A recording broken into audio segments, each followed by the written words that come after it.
نحمدہ ونصلی ونسلم علی رسولہ الکریم اما بعد۔ میری یہ گزارش تمام مسلمانان ہند سے ہے اور میں گزارش کروں گا کہ اس آڈیو کو مکمل سننے کے بعد تمام سوشل میڈیا پہ آپ اسے عام کریں۔ جتنے مسلم یوٹیوبرز ہیں اسے اپنے اپنے چینل پر میری اجازت ہے کہ اپلوڈ کریں اور اسے خاص طور سے ماؤں کو، بہنوں کو، بیٹیوں کو ضرور سنائیں۔ ہمارے وطن عزیز ہندوستان میں جو اس وقت حالات بنے ہوئے ہیں وہ بد سے بدتر ہیں، اور شاید اس سے بھی بھیانک انجام ہمیں دیکھنا پڑے اگر ہم عزم مصمم نہ کریں کہ ہم اپنے دین پر سختی سے قائم رہیں گے، اسلام سے چمٹے رہیں گے، اور حالات کیسے بھی برے ہوں اپنے دین کو ہاتھ سے جانے نہیں دیں گے۔ ایسے میں ہمیں چاہیے کہ انبیاء علیہم السلام کی قربانیوں کو، حضرات صحابہ کی تکالیف اور مصائب کو یاد کریں اور یہ سوچیں کہ ان کے مقابلے میں ہمارے ساتھ کچھ بھی برا نہیں ہو رہا ہے۔ وہ ایسے برے حالات میں بھی دین پر سختی سے قائم تھے، تو ان کی سنت پہ چلتے ہوئے ہمیں بھی سختی سے دین پر قائم رہنا ہے۔ آج جو میں بات کر رہا ہوں وہ یہ ہے کہ جب بھی آپ سوشل میڈیا پہ جائیں، انسٹاگرام، فیس بک، یوٹیوب وغیرہ، ٹویٹر وغیرہ پر، یا نیوز پیپر پڑھیں یا کوئی چینل دیکھیں، تو آپ کو یہ بات بارہا سننے کو دیکھنے کو ملیں گی کہ فلاں مسلم علاقے سے فلاں مسلم بچی نے کسی ہندو لڑکے کے ساتھ کورٹ میرج کر لی اور اسلام کو چھوڑ دیا، ترک کر دیا۔ پھر اس کے بعد اس کے بیان بھی سامنے آتا ہے کہ اسلام میں یہ سختیاں تھیں، یہ پابندیاں تھیں، اب میں اپنے آپ کو آزاد محسوس کر رہی ہوں، وغیرہ وغیرہ۔ آپ جانتے ہیں یہ کوئی اتفاقی حادثہ نہیں ہے، اگر ایک دو جگہ پیش آ جاتا تو شاید اس پہ بولنے کی ضرورت بھی پیش نہ آتی۔ یہ باقاعدہ ایک منظم سازش کے تحت ہو رہا ہے۔ اس میں کچھ پاکھنڈیوں کا ہاتھ ہے، کچھ نیتاؤں کا ہاتھ ہے، باقاعدہ ایک طاغوتی شیطانی طاقت ہے جو اس کام پر لگی ہوئی ہے، اور حکومت وقت کا اس کو فل سپورٹ ہے۔ یقیناً ان کے مقابلے میں ہم بہت کمزور ہیں، لیکن ہم اتنا تو کر سکتے ہیں کہ اپنے اہل خانہ کی نگرانی کریں، اپنی بچیوں پہ نگاہ رکھیں۔ افسوس کی بات ہے کہ بچیاں جب بولنے کے لائق ہوتی ہے تو انہیں کلام الہی پڑھانے کے بجائے، انہیں دین کے بنیادی عقائد سکھانے کے بجائے، سب سے اچھی انگلش اسکول کا انتخاب کر کے انہیں اسکول میں ڈالا جاتا ہے۔ پھر بچیاں کچھ پڑھ لکھ کے قابل بنتی ہیں تو انہیں مہنگے مہنگے سیل فون دلائے جاتے ہیں۔ یہ نہیں سوچا جاتا کہ میری بچی کی کوئی فیکٹری نہیں ہے، کوئی کمپنی نہیں ہے، اس کا کوئی بزنس نہیں ہے، آخر اتنا مہنگا فون اسے دلایا کیوں جائے۔ چلیے دلا دیا، تو اس کے بعد بچی کے فون پر ہونے والی اپڈیٹ سے باپ بھی بے خبر ہے، ماں بھی بے خبر ہے، بہن بھی بے خبر ہے، بھائی بھی بے خبر ہے۔ رات رات جاگ کر بچی کس سے چیٹ کر رہی ہے، کیا بات کر رہی ہے۔ پھر دوسرے نمبر پہ بچیوں کو جہاں کو ایجوکیشن ہے، لڑکے اور لڑکیاں ساتھ پڑھتی ہیں، وہاں داخل کرایا جاتا ہے۔ پھر اس کی دوستی پر نگاہ نہیں رکھی جاتی ہے کہ بچی کا یارانہ دوستانہ کس کے ساتھ ہے۔ کالج چھوٹنے کے بعد، اسکول چھوٹنے کے بعد بچی لیٹ کیوں آتی ہے، وہ کہاں گھومتی ہے، کیا کرتی ہے، کیا نہیں کرتی ہے، کن لوگوں کے ٹچ میں ہے، اس کے ذہن میں کس طرح اس کا مائنڈ سیٹ کیا جا رہا ہے کہ اگر تم مسلمان سے شادی کرو گی تو تمہیں پردے کی پابندی کرنی ہے، بہت سارے بچے پیدا کرنے ہیں، 3 طلاق کا دکھ جھیلنا ہے، اور حلالہ جیسی رسم سے تمہیں گزرنا ہے، اور ہمارے دھرم میں آنے کے بعد 7 جنموں تک تمہارا ساتھ رہے گا، وغیرہ وغیرہ۔ اس طرح کی باتیں کر کے بچیوں کو جو ہے پھنسایا جا رہا ہے۔ پہلے یہ سنا جاتا تھا کہ فلاں مسلم لڑکے نے ہندو لڑکی سے شادی کی تو اسے میڈیا خوب اچھالتا تھا کہ یہ لو جہاد ہے۔ حالانکہ میں نے اس کے پہلے بھی اپنے بیانات میں کئی بار کہا کہ اسلام میں لو جہاد نام کا کوئی جہاد ہے ہی نہیں۔ کسی بھی مسلمان لڑکی کی شادی کسی غیر مسلم سے ہو ہی نہیں سکتی، اور کوئی ایسا کرتا ہے تو اسے قانون کے تحت سخت سزا ملنی چاہیے۔ پھر کبھی مسلمانوں کو بدنام کرنے کے لیے عجیب عجیب ہتھ کنڈے اپنائے جاتے ہیں۔ اب یہ ہو رہا ہے کہ یہ سلسلہ تو تقریباً ختم ہو گیا، رک گیا، اور یہ ہونا بھی نہیں چاہیے تھا، ہم اس کی کبھی حمایت نہیں کرتے ہیں۔ لیکن اب باقاعدہ ہندو لڑکے مسلم لڑکیوں کو آپ روزانہ اس طرح کی ویڈیو دیکھیں گے، کہیں گارڈن میں لے کے بیٹھ رہے ہیں، کہیں ہوٹلز میں لے کے جا رہے ہیں، کہیں مندر میں آرتی پوجا کروائی جا رہی ہے، باقاعدہ ان سے شادی ہو رہی ہے، کورٹ میرج ہو رہی ہے، اس پر کوئی قانونی کارروائی ہوتی ہی نہیں ہے۔ میں اس کا سب سے بڑا ذمہ دار خود ان کے اہل خانہ کو سمجھتا ہوں۔ بزرگوں نے فرمایا کہ بروز قیامت اللہ کے سامنے ایک عورت 4 لوگوں کے جہنم میں جانے کا سبب بنے گی۔ اپنے باپ کے جہنم میں جانے کا سبب، بھائی کے، شوہر کے اور بیٹے کے۔ وہ اللہ سے عرض کریں گی مولا تعالیٰ یہ لوگ دینی محافل میں جاتے، علماء کے پاس بیٹھتے، بیانات میں شریک ہوتے، لیکن گھر میں آ کر دین نہیں سکھاتے تھے، اس لیے ہم دین سے غافل ہیں۔ تو اس کی اس گزارش پر، اس کے اس عرض پر اللہ تعالیٰ ان 4 لوگوں کا ٹھکانہ جہنم فرمائے گا۔ آپ نے اولاد کی تربیت کے لیے ہر طرح کی تکالیف برداشت کی، ان کے ناز نخرے پورے کرنے کے لیے، ان کی ہر وش، ہر خواہش کو پورا کرنے کے لیے آپ نے حرام و حلال کی تمیز کی ہے، بغیر روپیہ کمایا۔ لیکن آخر میں کیا ہوا؟ بچی بھاگ گئی۔ اب بھاگنے کے بعد جو اس کے ساتھ سلوک ہوگا، ہو سکتا ہے کہ اس کی عزت تو یقیناً لوٹنی ہے، کہیں اس کی فلم بن جائے، کہیں وہ عام ہو جائے، وہ مسلم معاشرے میں منہ دکھانے کے نہ لائق نہ رہے۔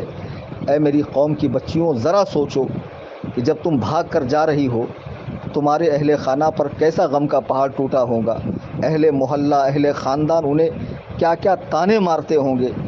خدا نہ خواستہ تمہاری فلم بن گئی اور وہ عام ہو گئی، کیا تم کسی کو منہ دکھانے کے لائق رہو گی؟ ایک تو تمہاری عزت چلی گئی، دوسرا تمہارے ہاتھ سے ایمان چلا گیا، اور ہمیشہ تمہارا ٹھکانہ جہنم ہو گیا۔ تمہیں کس نے کہا کہ اسلام میں عورتوں کا کوئی مقام نہیں ہے؟ اللہ کے نبی علیہ السلام فرماتے ہیں کہ جنت ماں کے قدموں کے نیچے ہے۔ اللہ کے حبیب فرماتے ہیں کہ بہن کے ساتھ حسن سلوک، اچھا برتاؤ، اس کے دوزخ میں جانے سے اسے روک دے گا۔ بیٹی کی اچھی پرورش جہنم سے آڑ بن جائے گی۔ ماں بھی تم ہی ہو، بیٹی بھی تم ہی ہو، بہن بھی تم ہی ہو۔ اور بیوی کے ساتھ حسن اخلاق سے پیش آنے کے تعلق سے اللہ کے نبی علیہ السلام فرماتے ہیں عورتوں کے چہروں پر نہ مارا جائے، چونکہ اللہ نے اسے خوبصورت بنایا ہے۔ اور آپ نے اپنی بیویوں سے محبت کرنے والوں کے تعلق سے کہ جب دونوں ایک برتن میں کھانا کھاتے ہیں تو ملائکہ ان پر رشک کرتے ہیں۔ بے شمار فضیلتیں آئی ہے۔ یہ ساری چیزیں آپ کے نگاہ کے سامنے نہیں ہے۔ آپ کو پردہ بیکار سا معلوم ہوتا ہے، آپ آزادی چاہتی ہیں، حالانکہ اللہ تعالیٰ نے یہ پردہ نبی علیہ السلام کی بیویوں تک کے لیے رکھا ہے۔ چنانچہ آپ سورہ احزاب کی آیت نمبر 59 دیکھیں گی تو قرآن میں اللہ فرماتا ہے یا ایھا النبی قل لازواجک وبناتک ونساء المؤمنین یدنین علیہن من جلابیبہن ذالک ادنی ان یعرفن فلا یؤذین وکان اللہ غفورا رحیما۔ اے نبی اپنی بیٹیوں، اپنی صاحبزادیوں اور مسلمانوں کی عورتوں سے فرما دیجئے کہ اپنی چادر کا ایک حصہ اپنے منہ پر ڈالے رہیں، یہ اس سے بہتر ہے کہ ان کی پہچان ہو اور وہ ستائی نہ جائیں، اور اللہ بخشنے والا مہربان ہے۔ یعنی پردہ اس لیے ہے کہ تمہیں ستایا نہ جائے، تمہارا مذاق نہ اڑایا جائے۔ اور آج یہی ہو رہا ہے کہ جب تم نے پردے کو ترک کر دیا تو تمہارا مذاق بھی بنا، تم ستائی بھی گئی، تمہارے ہاتھ سے دین و ایمان بھی نکل گیا۔ میں گزارش کروں گا مسلمانوں سے، للہ دھیان دیجیے اپنی بچیوں کے اوپر۔ انہیں دنیا کی تعلیم بہت زیادہ پڑھانا یہ ضروری نہیں ہے۔ آپ کی بچی دیندار ہو، با اخلاق ہو، صوم و صلات کی پابند ہو، امور خانہ میں ماہر ہو، یہ کافی ہے۔ اور دنیا کی تعلیم اتنی سیکھ لے کہ جس سے اس کی ضرورتیں پوری ہو جائے، اتنا کافی ہے۔ اور وہ سکھاتے وقت بھی آپ اس کی پوری نگرانی کریں۔ یہ بہت پرفتن دور ہے، اور اس میں ایسے سبز باغ دکھا کر بچیوں کو اپنے جال میں پھانسا جا رہا ہے، اور یہ نادان بچیاں سمجھ رہی ہے کہ میں تو آزادی پا رہی ہوں۔ جس آزادی کے چکر میں تو اسلام جیسے سچے مذہب کو چھوڑ رہی ہے، اور جس کے ساتھ بھاگ رہی ہے، اس کی جوانی بھی فانی ہے، اس کا حسن بھی ختم ہونے والا ہے، اس کا مال و دولت بھی مٹنے والا ہے، اور پھر بعد میں ذلت و رسوائی کے سوا تمہارے ہاتھ کچھ نہیں آنے والا ہے۔ خدا را اپنے پاک دین کو مت چھوڑو، اور اس طرح ماں باپ کی رسوائی کا سبب نہ بنو، مسلم معاشرے کی رسوائی کا سبب نہ بنو۔ میں تمام علماء کرام سے، تمام قائدین سے، تمام اہل خانقاہ سے، تمام خطبہ حضرات سے گزارش کروں گا کہ اسے موضوع تقریر بنایا جائے اور اس پر مسلمانوں میں بیداری پیدا کی جائے کہ مسلمان اپنی بچیوں کی تربیت دینی ماحول کے اندر کریں، دینی ماحول کے اندر کریں۔ مجھے اس موقع پہ ایک واقعہ یاد آیا کہ ایک جنگ کے موقع پہ اللہ کے نبی علیہ الصلاۃ والسلام صحابہ کے ساتھ تشریف فرما ہیں۔ ایک صحابیہ حضور کی بارگاہ میں اپنے بیٹے کی خبر لینے آتی ہے۔ انہیں معلوم ہوا کہ میرا بیٹا شہید ہوا ہے، تو وہ چہرے کو ڈھک کر آتی ہیں اور عرض کرتی ہیں، یا رسول اللہ میرے بیٹے کی کیا خبر ہے؟ تو ایک صحابی نے کہا، تمہیں اس حال میں بھی پردہ سوج رہا ہے؟ یعنی یہ تو ایسے غم کا معاملہ ہے کہ تم پر تو غموں کا پہاڑ ٹوٹا ہے، اس میں تو ہوش نہیں رہتا ہے، بال بکھرے ہوئے ہوتے ہیں، دوپٹہ کہاں کے کہاں ہوتا ہے، پیروں میں چپل کا ہوش نہیں رہتا ہے، اور یہاں بھی تم پورے اہتمام کے ساتھ پورے پردے کے ساتھ آئی ہے۔ تو وہ صحابیہ کہتی ہے، میں نے اپنا بیٹا کھویا ہے، میں نے حیا کو نہیں کھویا ہے، میں نے حیا کو نہیں کھویا ہے۔ اللہ کے نبی علیہ الصلاۃ والسلام اپنی بیوی ایک نابینا صحابی کے آنے پر فرماتے ہیں کہ پردہ کرو۔ جب انہوں نے عرض کی، یا رسول اللہ وہ تو اندھے ہیں، حضور نے فرمایا تم تو انہیں دیکھ سکتی ہو۔ تو مسلمان بچیوں کے لیے، مسلمان عورتوں کے لیے جو پردے کا حکم تھا وہ ان کی عزت کے لیے، اور یہ مت سمجھو کہ پردے میں جو چیز ہے اس کی کوئی حیثیت نہیں ہے۔ اللہ کا مقدس گھر خانہ کعبہ وہ پردے میں ہے، ہر مسلمان کے دل میں ہے۔ اللہ کی مقدس کتاب قرآن کریم وہ پردے میں ہے، غلاف میں ہے، اسے سروں پہ اٹھایا جاتا ہے، چوما جاتا ہے، احترام کیا جاتا ہے۔ جو چیز کھلی ہوئی ہوتی ہے، کھانے پینے کی کھلی ہوئی چیزوں کو آپ دیکھیں اس پر مکھیاں بھن بھناتی ہے، تو تم بے پردہ جب کالج میں اسکول میں جاؤ گی، ماں باپ کی اجازت کے بغیر یہاں وہاں جاؤ گی، تو یہ جتنی مکھیاں ہیں تمہارے ارد گرد بھن بھنائیں گی اور تمہیں اچک لے جائیں گی، تمہاری عزت بھی جائیں گی، تمہارا نام بھی خراب ہوگا، تمہارا دین بھی چلا جائے گا۔ خدا را ہوش میں آؤ۔ میں عرض کروں گا کہ تمام ہمارے جو ذمہ داران ہیں قوم کے، وہ آگے آئیں اور اس مسئلے پر کانفرنس کریں، جلسے کریں، کتابیں لکھیں، اور جگہ جگہ مسلمانوں کو بیدار کیا جائے کہ وہ اپنی بچیوں کی تربیت صحیح کریں۔